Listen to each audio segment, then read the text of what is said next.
Hello students and followers, সবাইকে আন্তরিকভাবে স্বাগত আমার চ্যানেলে। এই চ্যানেলটিতে যুক্তিবিদ্যা প্রসঙ্গে আলোচনা করতে গিয়ে আমরা এই পর্যন্ত নিরপেক্ষ বচনের জায়গায় দাঁড়িয়ে আছি এবং নিরপেক্ষ বচনের নিয়মগুলো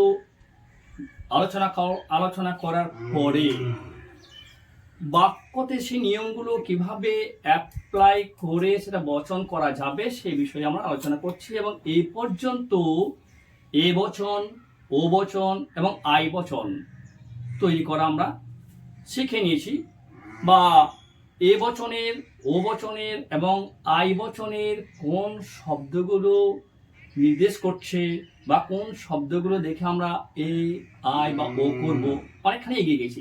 বলা যায় এ বচন এবং ও বচনটা প্রায় কমপ্লিট। একটু আছে আই বচন। আই বচনে কিছু অংশ আছে যেটার সঙ্গে সংযোগ আছে, বলতে পারা যাবে এ অবলিক আই। বচনের নিয়ম বলতে গিয়ে আমি একটা কথা বারবার বলেছিলাম, মনে রাখতে হবে একটা শব্দটা কি? আছে। এই আছে শব্দটি বাক্যের ক্ষেত্রে দুরকম অর্থ প্রকাশ করে।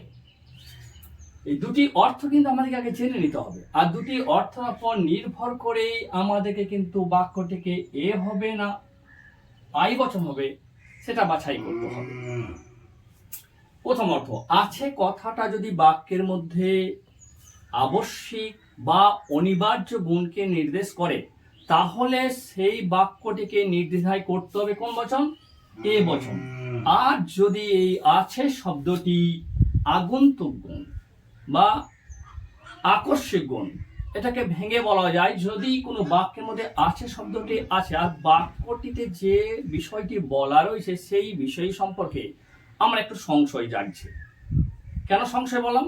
তার কারণ হলো, ধরা যাক বলা হয়েছে কোনো একটা বাক্যে সাদা কাক আছে। সচরাচর আমরা কিন্তু কালো কাক দেখতেই অভ্যস্ত, সাদা কাক আমরা কিন্তু অনেকে দেখিনি, হয়তো দু একজন দেখেছে।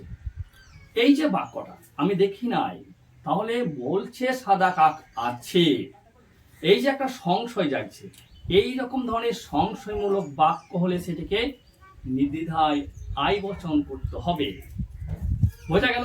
তাহলে আছে কথাটি যদি অনিবার্য গুণ নির্দেশ করে তাহলে হয়ে যাবে কি?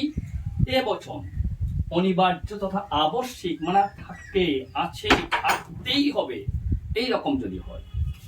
আবার আছে কথাটি, এই আছে শব্দটি যদি কি হয় না আকস্মিক বা আগন্তুক গুণ, আকস্মিক আক দন্ত স্বয়ময় হস্যই ক, আকস্মিক বোঝায়, তাহলে কি করব না আই বচন হয়ে যাবে।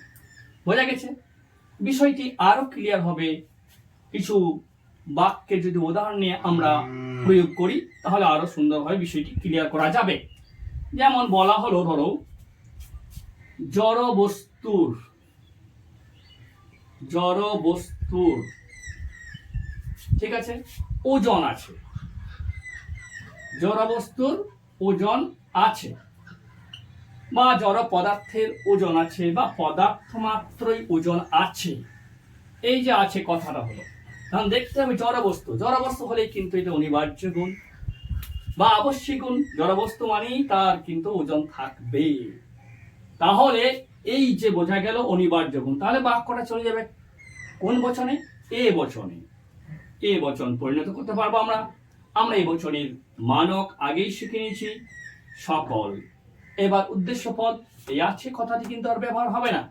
আমি আই বচন ও বচন করা থেকে বারবার বলেছি, যে সমস্ত শব্দগুলো দিয়ে বচন চয়ন করা হয় বা যে সমস্ত শব্দ দিয়ে বচনকে বাছাই করা হয় সেই শব্দগুলো কিন্তু আর ব্যবহার হবে না। এই শব্দটা কেবলমাত্র কোন বচন করব সেটাকেই নির্দেশ করে, ও আর কিন্তু বচনের ক্ষেত্রে ব্যবহার হচ্ছে না। তাহলে উদ্দেশ্য পদ হচ্ছে জড় বস্তু, সকল জড় বস্তু হয়ে গেল। র আছে, র ব্যবহার করবো না, সেটা আগেই বলছি, বহু বচন বারবার প্রয়োগ হবে না। এবার এ বচনের আমরা আকার থেকে সংযোজক জানি হয়, তাহলে সকল জড় বস্তু হয় কি ওজন আছে বলতে হলে এইটাকে একটুকু আমাকে একটুকু বাক্যটাকে তৈরি করে দেব ওজন বিশিষ্ট। ওজন বিশিষ্ট হয়ে গেল। তাহলে এখানে আছে অনিবার্য গুণ বা আবশ্যিক গুণ দেখে আমি এটাকে এবচন করতে পারলাম। অনুরূপ যদি উদাহরণ নেওয়া যায়, ভূত আছে, ভূত আছে এই বলে দেওয়া হলো, আছে ভূত আছে বলেই দেওয়া হয়েছে কথাটা। এবার বাস্তবে ভূত আছে না আছে আমার দেখা দরকার নেই, বা ভূতের অস্তিত্ব থাকবে কি না থাকবে এই সন্দেহ আমাকে কিন্তু ডিলিট করতে হবে। যদি এটা চিরন্তন সত্য হতো যে ভূত হ্যাঁ আছে, চিরন্তন সত্য অনিবার্য, তাহলে এবচন করতে হতো। কিন্তু আমরা বাস্তবে কিন্তু কেউ ভূত দেখি নাই, কিন্তু আছে বলছে। তাহলে এইরকম সংশয় সূচক বাক্যকে আমাদেরকে কি করতে হবে? আই বচন করতে হবে। আই বচনের মানক কোন কোন, ঠিক আছে। উদ্দেশ্য পদ এখানে কিন্তু ভূত, কোন কোন ভূত। আই বচনের সংযোজক আশা করি মনে থাকবে কি না হয়, কোন কোন ভূত হয়। এইবার বিধেয় পদ, এটা বাক্য থেকে বচন করার নিয়মে বলা হয়েছে কিছু বাস্তব জ্ঞান প্রয়োগ করতে হবে, এবং যে উদ্দেশ্য বলা যায় উদ্দেশ্যের সঙ্গে মানানসই একটা শব্দ দিলে কিন্তু বিধেয় পদ হয়ে যাবে।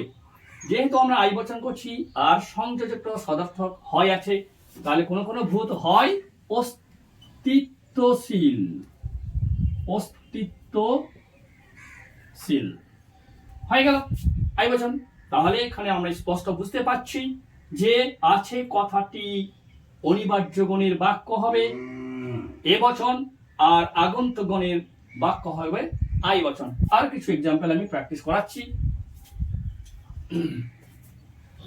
যেমন বলা হলো পাখির ডানা আছে, পাখি ডানা আছে।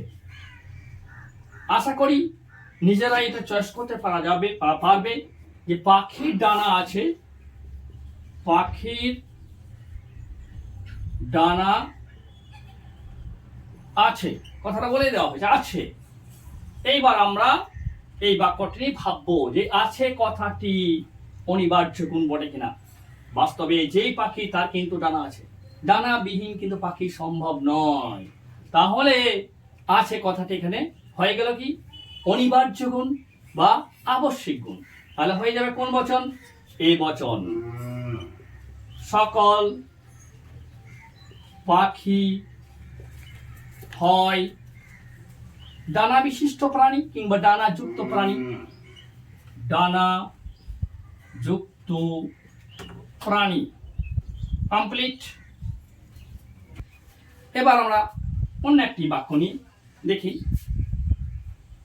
সাদা কাক আছে, সাদা কাক আছে, এ আছে বলে দেওয়া হলো সাদা কাক। বাস্তবে আমরা কিন্তু সচরাচর কালো কাকই বেশি দেখি, সাদা কাক দেখি না বলেই চলে। হয়তো কেউ না কেউ দেখেছে, আমি দেখিনি বা হয়তো আমার দেখা নেই, কিন্তু যেহেতু আছে বলে দিয়েছে, এই যে আমি দেখি নাই, তাহলে আমার বাক্যটি সম্পর্কে একটু সংশয় আমার কিন্তু জেগে যাচ্ছে। সংশয় জাগা মানে হলো গুণটা হলো কেন আকস্মিক গুণ বা আগন্তুক গুণ। তাহলে হয়ে যাবে কোন বচন? আই বচন। আই বচন মানক হচ্ছে কোন কোন, কোন কোন মানক আই বচন। উদ্দেশ্য পদকে এখানে কাক সম্পর্কে ঘোষণা করা হয়েছে, সাদা আগে আছে, কিন্তু যেহেতু বাক্যতে ঘোষণা করা হয়েছে কাক সম্পর্কে, তাহলে উদ্দেশ্য পদটা হবে কাক। কোন কোন কাক সংযোজক হয়, কোন কোন কাক হয় সাদা। এইবার শুধু সাদা বলবো না সাদা পাখি বলবো না সাদা প্রাণী বলবো? সাদা প্রাণী বা পাখি লাগালে খুব ভালো হয়, বচনের সৌন্দর্যটা খুব সুন্দর হয় এবং বচনটা একটি পূর্ণাঙ্গ রূপ পায় এই সমস্ত শব্দগুলো লাগালে। এটা আগে বলছি বারবার। তাহলে বোঝা গেল যে অনিবার্য গুণ আছে শব্দ বোঝালে সেগুলি হবে এ বচন, আর আকস্মিক তথা আগন্তুক গুণ যদি বোঝায় তাহলে হবে আই বচন। আরো কিছু বাক্য আমি অবশ্যই আলোচনা করব, আজকে এই পর্যন্ত থাক। পরের ভিডিওতে আরো আছে শব্দ দিয়ে কিছু বাক্য প্র্যাকটিস করে আমি দেখাবো। ওকে, থ্যাংক ইউ, সবাই সুস্থ থাকবে।